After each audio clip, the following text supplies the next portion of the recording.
I'm Timothy Holloway. And I'm Riley Judd. And welcome back to Know Your Nonsense podcast. We're back, baby! We have had our little hiatus, but now, hopefully, we will be able to stay on our regular trend for the rest as this podcast is going. Yeah, so sorry for the delay. I got put in timeout in my college because of coronavirus. Yep, good old Corona. Not actually, I hate it a lot. I didn't actually get it. I was just in close contact with somebody who did get it. So they put him in quarantine. Yeah, so I was locked down for 2 weeks. So sorry. Which, it worked out. We both got stuff done, and it's a very busy time of year, so we had time to work on stuff, so it worked out.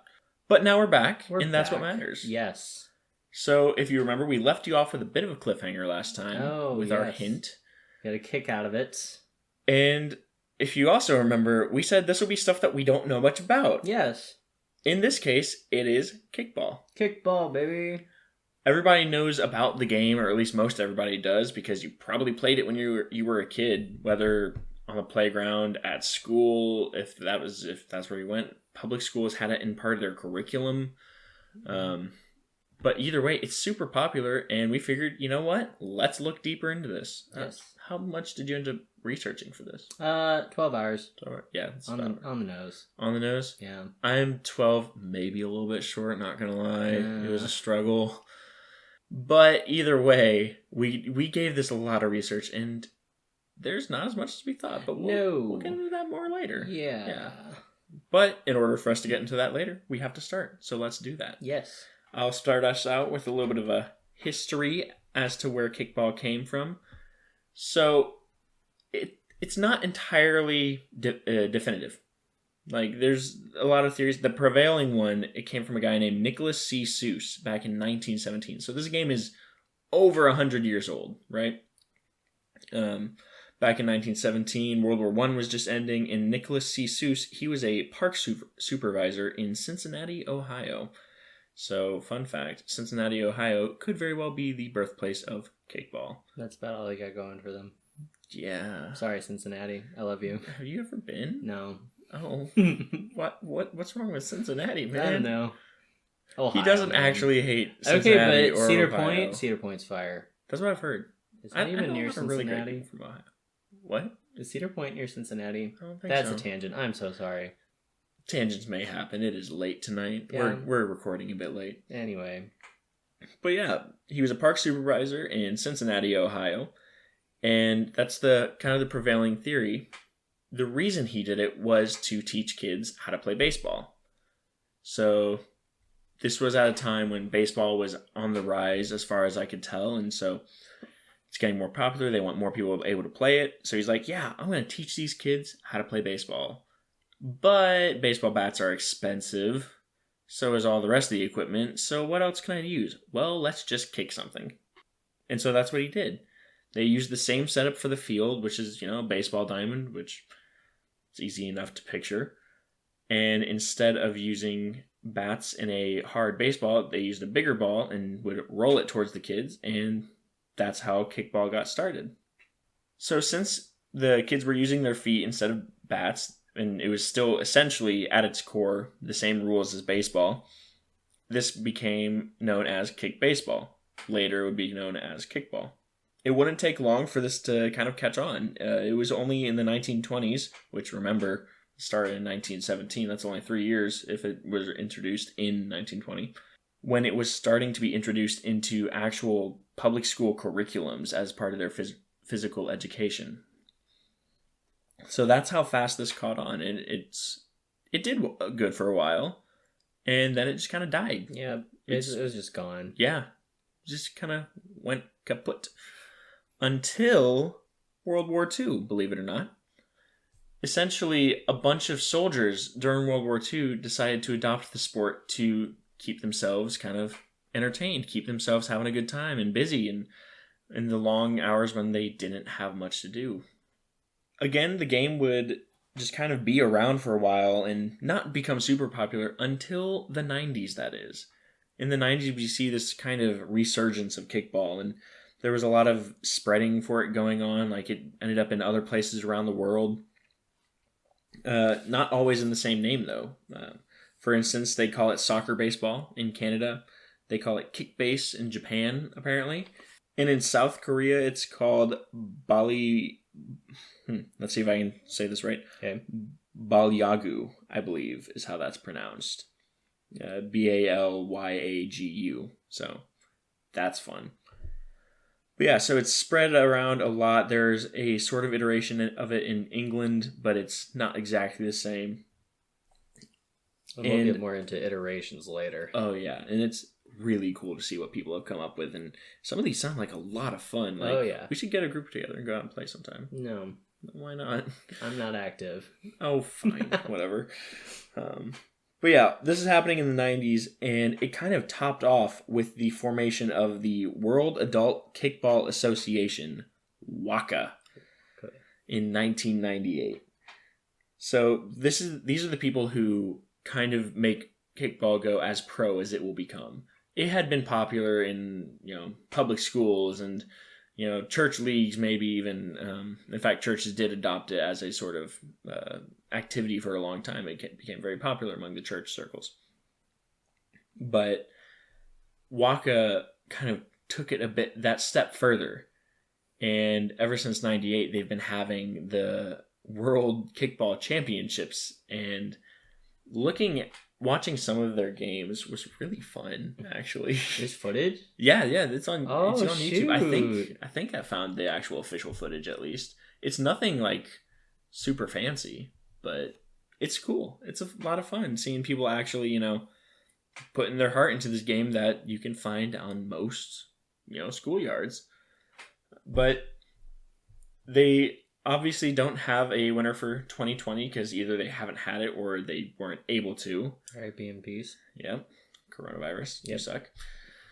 But they have their records all the way back to 98 where the first winners was a team known as the Big Kids. Yep. Kind of makes sense. Yeah.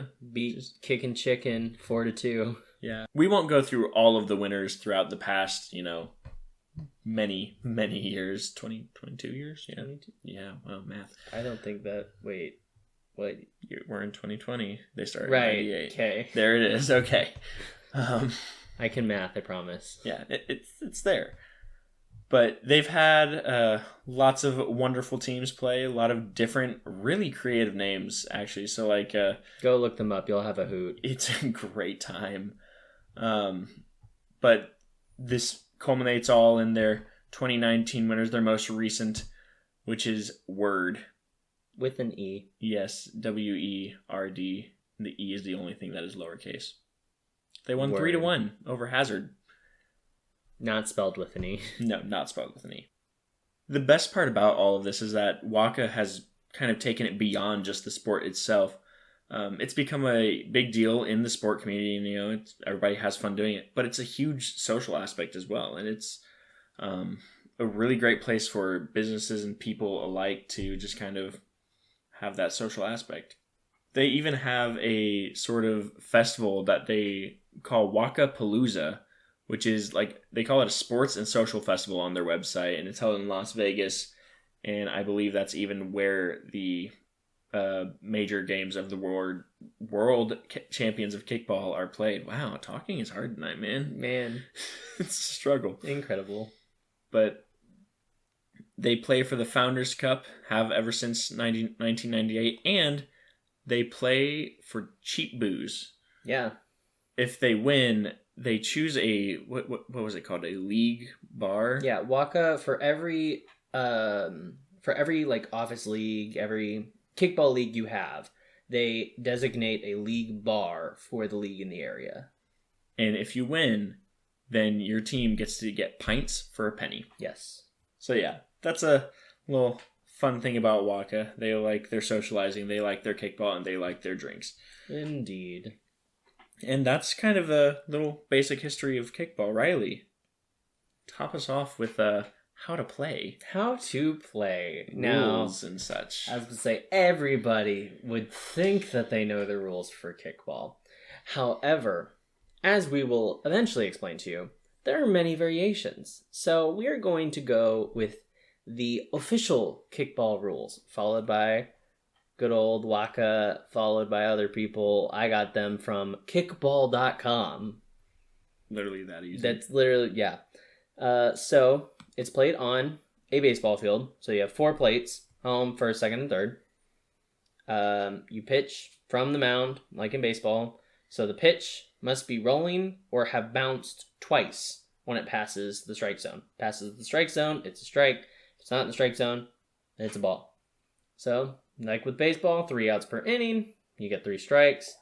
If you kick foul on the 3rd strike, then you are out. You are out if you are tagged by the ball, or if that ball gets to a fielder who is touching the base you have to go to. Baseball rules. So you need at least 8 people, no more than 10. So that's how many you need to field the team. There are 7 innings, 2 base coaches. The strike zone is 1 foot on all sides of the home plate. So that's kind of the range you're trying to get it into.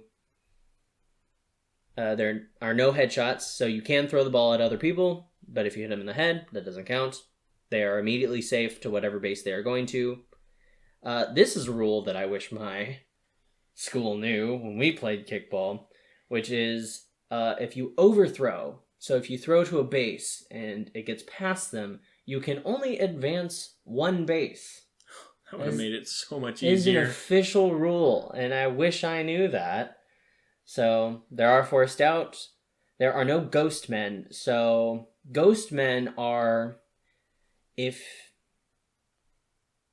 don't really know how it applies when you need 8 people, because I'm pretty sure, I meant to look it up, I'm a failure, that ghost men are if you have all of your active runners on base and you have no one to kick, then you have a person who just advances 1 base at every kick.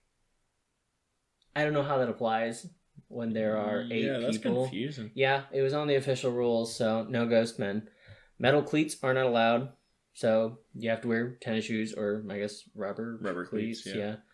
And so, materials, you're going to need a ball because you're playing kickball. It's kind of important. Just a little bit. Just a tad. And then something to represent. Apparently. What? I mean, think about it. Is a football a ball? Yes. Is it though? Yes, it's just not round. That's weird. Unimportant tangent. Yep. So, ball, plates, get yourself some rubber cleats, and then you're ready to go. So, the official kickball, which we will also get into later. We will definitely get into this. Is the red inflatable rubber ball measuring 10 inches in diameter, inflated to 1.5 pounds per square inch. As the official ball. You can use other ones, but then you're not being official. No.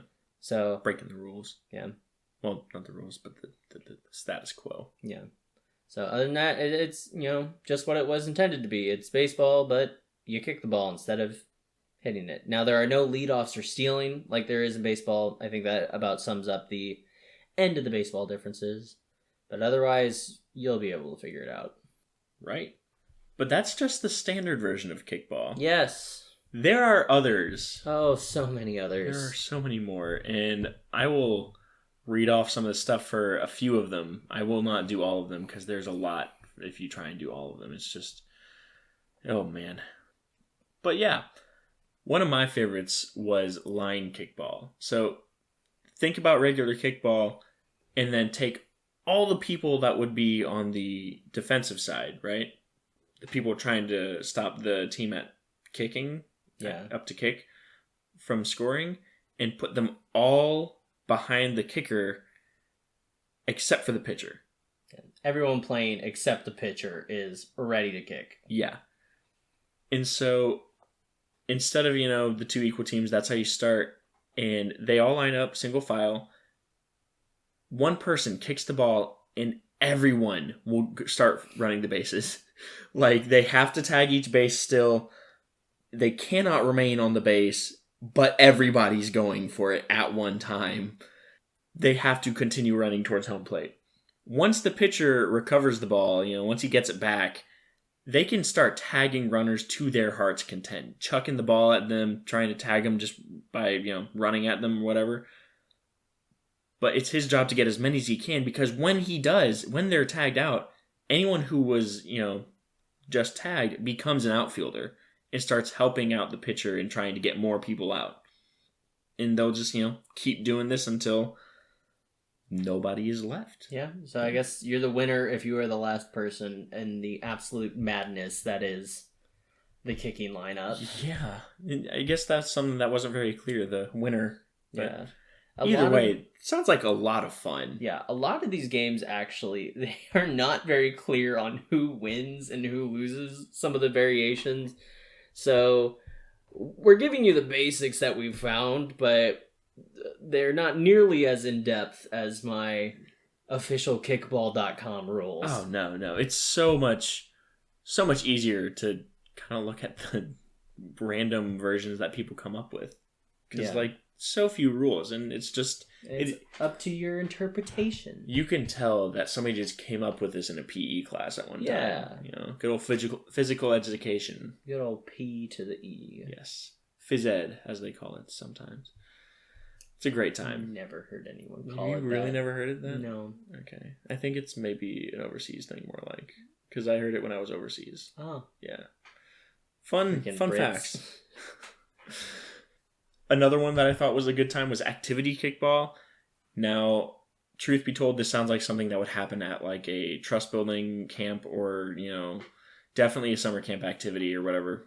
But play it just like the classic, but at each base, you have to give the runner a task or activity to complete. It can be like fitness, like doing jumping jacks or push-ups or whatever. And they have to complete that before they can move on. And it doesn't have to be physical. It could be like a riddle or a question, tongue twister, trivia, whatever you want to do. But you give them an activity to do, and that just sounds like a lot of fun to me. Maybe it's the nerd in me wanting to do trivia and stuff during kickball. I don't know. Name me every Hogwarts Gryffindor named character, or get back to the first base. Get ready. No, but yeah, that's just two of many different versions, and not all of them show up when you try and find them. Like Riley pointed out, the crazy version we played when we were kids at school, we couldn't find that. Yeah, we called it Crazy Kickball, so I tried to Google Crazy Kickball, which was a mistake, because everyone calls their version of kickball that's not normal kickball Crazy Kickball. It's kind of like how literally everyone, wherever they live, it's like, if you don't like the weather, wait 5 minutes. Yeah. Literally everywhere says that. Yeah.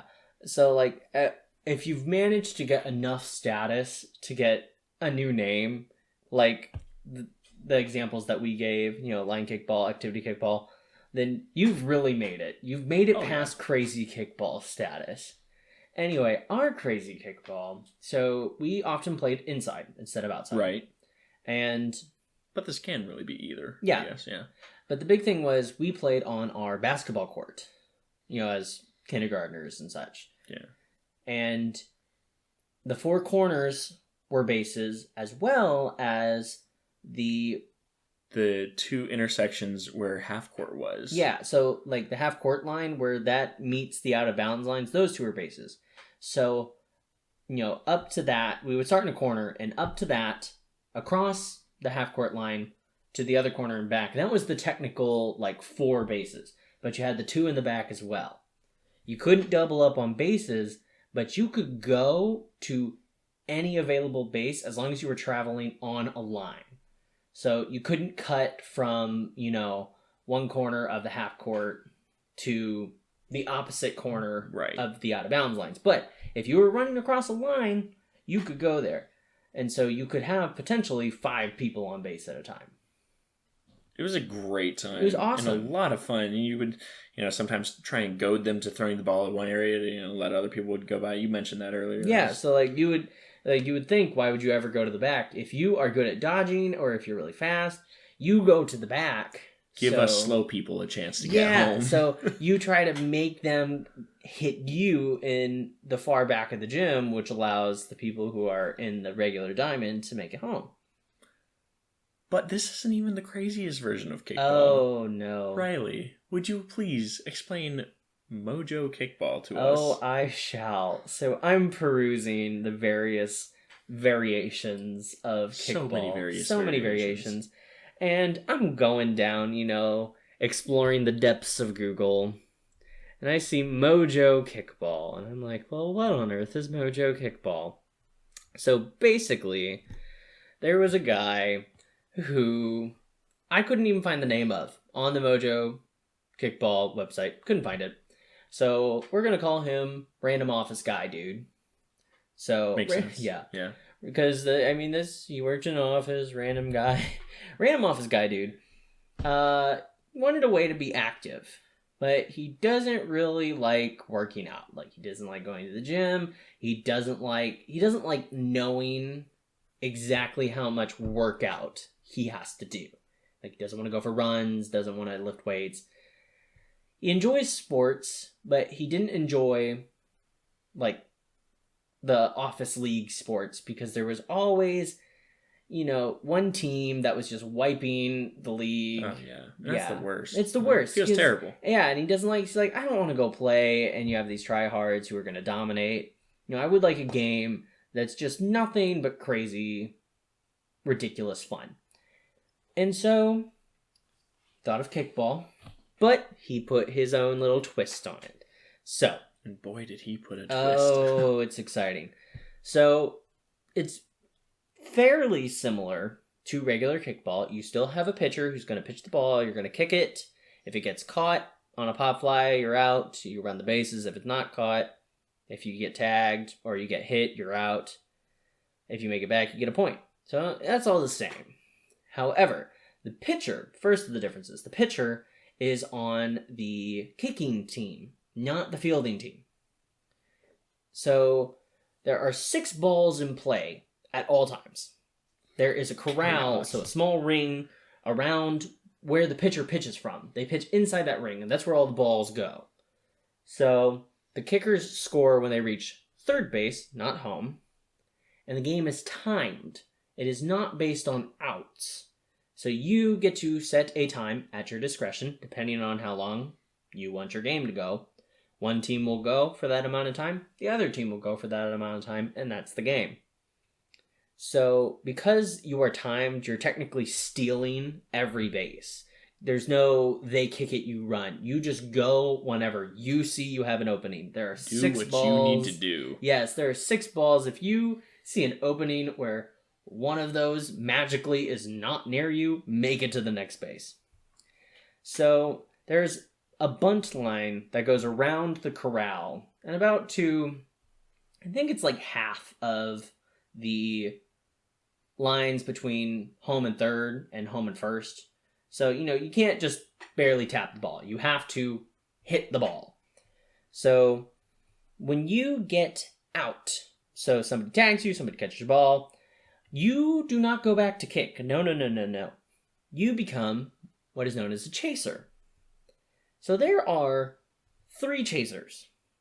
These are on the kicking team. You have the green chaser. They get like a green sash to signify they are the green chaser. They are designated at the beginning of the game. They are the pitcher. And they must stay within the bunt line. They can move anywhere in that space, but they must stay inside it. Then you have the purple chaser, who is the outer chaser. They have to stay outside the base path. So your diamond, they have to stay outside it. And then you have the yellow chaser, who can go anywhere. So you become a chaser when you grab one of the colored sashes that is at what is known as the chaser line, which is just some designated spot for a line somewhere in between home and first. So that's where you're going to line up when you start getting out. The chasers, who, as I said, are on the kicking team, are trying to protect the runners as they are attempting to make their way to home. Their own personal bodyguards. Yes. You can dive in front of balls. You can, smack them out of the air, and they become dead balls. Then they're returned to the pitcher, so the pitcher continues to pitch them. Or you can tag, as a chaser, anybody who is fielding while they are holding a ball. So if you tag them while they are holding a ball, that ball is now a dead ball and is returned to the pitcher. So you are doing your best to keep everyone as safe as possible so you can get as many points as possible. So the way you switch out chasers, the pitcher as far as I could find, they stay the whole game. Whoever's the pitcher is just the pitcher. The purple chaser switches out every time they affect 2 balls in play. So if they manage to create 2 dead balls, then they put their sash back at the chaser line or give it to the next person in the chaser line, and they go back to kick. You can only go out as a purple chaser when there is at least 1 ball in play. And then the yellow chaser, bless their hearts, oh man, they switch out with somebody whenever they get too tired to run anymore. So they crawl over to the sidelines, they take off the sash, and then they go for their rest, which is 5 seconds before they have to kick again and run around the bases. And whoever manages to get the most points in their half is the winner. And that is Mojo Kickball. And to a greater extent, that is Kickball. I mean, that's everything on the classic. Now, we didn't dive deep into the history of kicking a ball. No. There's a lot to that. Because, I mean, when you think about it, that's soccer. That's football to an extent. Yeah, I mean, ancient civilizations had balls that they were passing around with their feet. Like, right. That wasn't what we were here to research. We were here to research the classic playground red rubber ball kickball. Think Recess if you're old enough to have watched that show. That's yes. Classic kickball right there. Classic. Really great show too. Indeed. It's a really good show. But yeah, so that is Kickball. So we're going to take a short break. And when we come back, we will get into the stuff that we wish to discuss with you about what we expected, what shocked us, all that good jazz. If there's anything we couldn't find. Could not. Ooh, you all are in for a treat. It's going to be a good one. So yeah, we're going to take a quick break, and we'll be right back.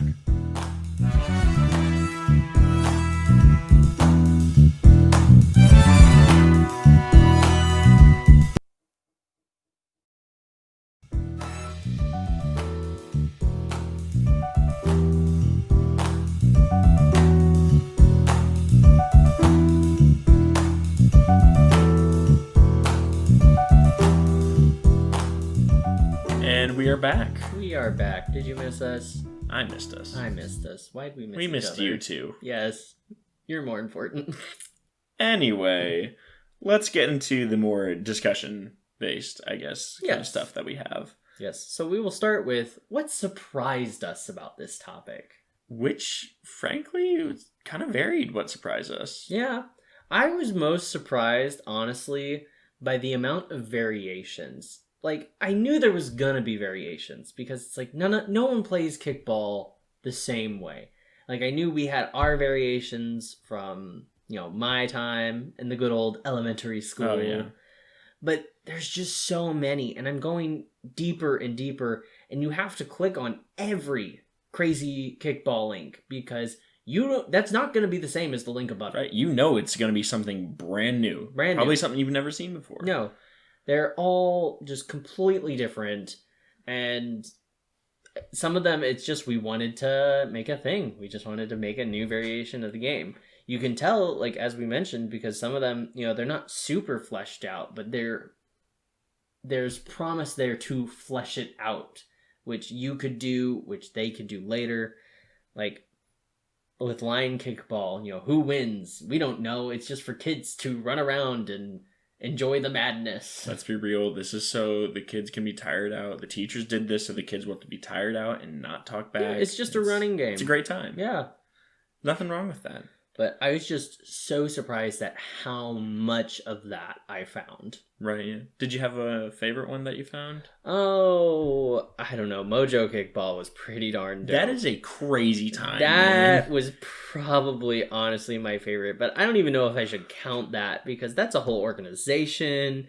They have extensive rules. Frankly, I'm thinking they just take the name Kickball out of it and, like, give it a whole new name. Honestly. Mojo Ball, maybe. I don't know.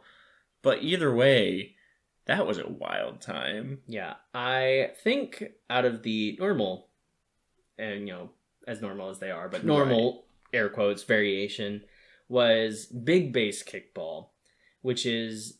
That's one where you have multiple people on each base, right? Yeah, they would use... This was if you played kickball inside in a gym.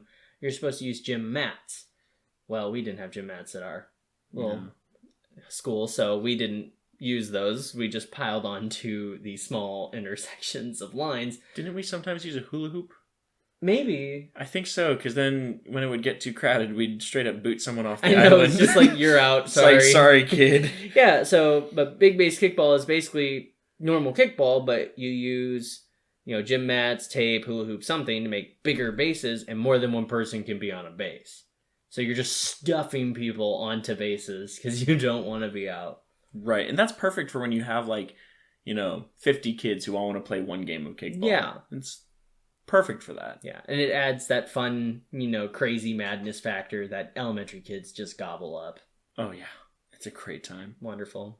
Yeah. So that was what I was surprised about. Yeah, no, that makes sense to be surprised about that. I had no idea about that either. Yeah. But what surprised me more, personally, was the fact that there's not really a documented official history. No. We tried very hard. We tried hard to find something 12 hours. Completely definitive. And to be honest, the stuff about Nicholas Seuss, that is fairly definitive. A lot of people believe that's where this started. Well, yeah. But it's literally, hey, yeah, he created it at this time. It got introduced to public schools here. And then it's gone. Until World War II, when it just shows up again. Which is just dead zone. Right. There's multiple dead zones, because it showed up in World War II, and then it was dead zone until the 90s. Right, yeah. There's just no documentation. There's none at all, which it's kind of fun to kind of try and infer what you can about it without the documentation. Like we were talking about it in our pre-meeting, I would not be surprised if, World War II is 20 or so years after 1917 when Seuss first supposedly created this. Yeah. What if some of those soldiers in World War II were the kids he taught this game to? They're like, hey guys, we had this dude that worked at the park who taught us this game. Let's play it. But there's no way to tell because there's not an official documented history. And that kind of surprised me just because of how popular this game seems to be. Yeah, it just came out of nowhere. Which, that will well lead into the expectations we had. So, yes. What were some things we expected about the topic that were either met or not met? And we both had the same one for this, which was we expected so much more information. Oh my goodness, so much more. I mean, just looking at how much information we have with baseball, with football, with soccer, all popular sports. I mean, even the more obscure sports. True. I could probably pull up a lot more on the history of spikeball. Oh, dude. Yeah. Spikeball is huge nowadays. Yeah, it is. And I remember watching the Shark Tank episode where they presented it. Me too. It was really good. Yeah, and really recent. That's the thing. But there's more documentation than on Kickball, which has been around for literally 100 years. Yes. It was crazy.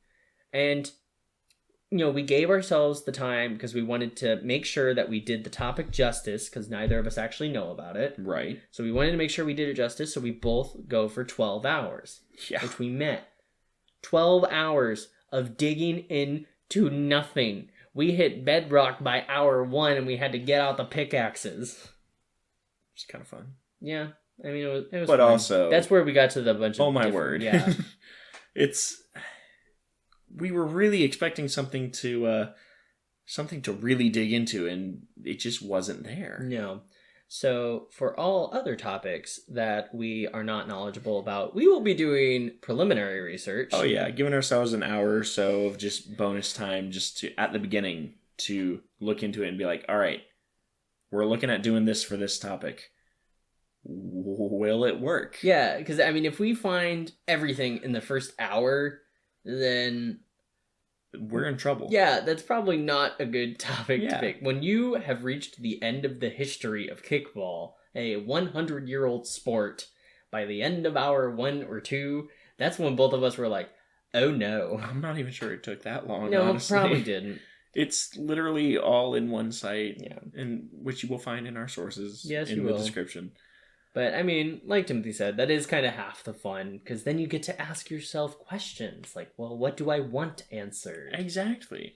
And that leads us into what we couldn't find. Yes. Because while there is, very little to learn, there are things that we could not learn because we just simply couldn't find it. Personally, I wanted to know more about the first kickball. Yes. Like, the guy, he didn't want to use baseball bats in a baseball because that would break people's toes. That would suck a lot.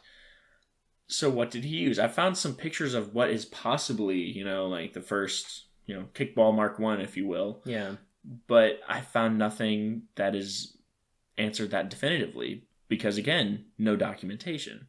Yeah. So I'm really curious about that. If anybody has a kickball from that day and age, send us a picture of it. Or, get your grandparents to send you a picture of it. Yeah. Or at least just have them tell us what they were made of, what they looked like. Exactly. The picture I saw, it was kind of cool looking. We made that joke about football as being a ball, which is weird. But it looked kind of like it was a similar construction. Yeah. Even had the what's it called, threading on top. Yeah, because weren't they made of leather? I think so. Yeah. Yeah. Or at least the one we found was. Yeah. No definitive answer. No definitive answer. So we will hopefully find out later. Yeah. Mine. Yours. Oh. This, guys, I gotta say, I did not think to look into this. It blew my mind when he brought this up. Yes. So just a slight tangent, because I have some history with this information. I had to organize a dodgeball tournament, which uses the same classic rubber inflated bouncy balls. Right. And I needed to, of course, get some bouncy balls for my dodgeball tournament. Practically just saying those words, you can feel the impact. Yes. We all know what I'm talking about. And I went to Walmart thinking, I'll find these either in the toy section or in the sports section, and they did not exist. And then I went to various places, various schools, various other organizations that hand out, sports equipment, and none of them had the classic rubber bouncy ball. They all had these kind of foam balls that were much smaller, much, much smaller than your classic rubber bouncy ball. They didn't fly very far. They were a lot safer. They didn't hurt as much, but, it wasn't the classic dodgeball experience. And I was just baffled that I could not find the classic rubber bouncy ball. Right. So, coming back to kickball, which uses the same classic, like I said, the official kickball is the red rubber bouncy ball, official 10-inch inch. It wasn't inches. Yeah, it was. Was it? No. Yeah. Oh, it was 10 inches. Okay, so 10 inches in diameter. That's the official bouncy ball. And I wanted to know the history of the ball. So I tried to look it up. And there is, as far as I could find, no documentation on when the inflated rubber bouncy ball got invented. I don't know who invented it. I don't know when it was invented. I don't even know what inspired it. I know the history of the classic bouncy ball. There was a guy who learned that when he compressed rubber and made it really, really dense, it got bouncy. But there is no documentation on when it became inflated. They just said it eventually did because that hurt less, which doesn't say much because they still hurt. But right. There was just nothing on that classic red bouncy ball. It's a red bouncy ball cryptid. It just doesn't exist as far as documentation is concerned. Why is there no documentation? No about documentation anything in this sport on the red rubber ball cryptid. It's a cryptid now. I'm stating it as such. Do we have that authority? I do. I'm declaring myself to have that authority because I'm angry. Oh my.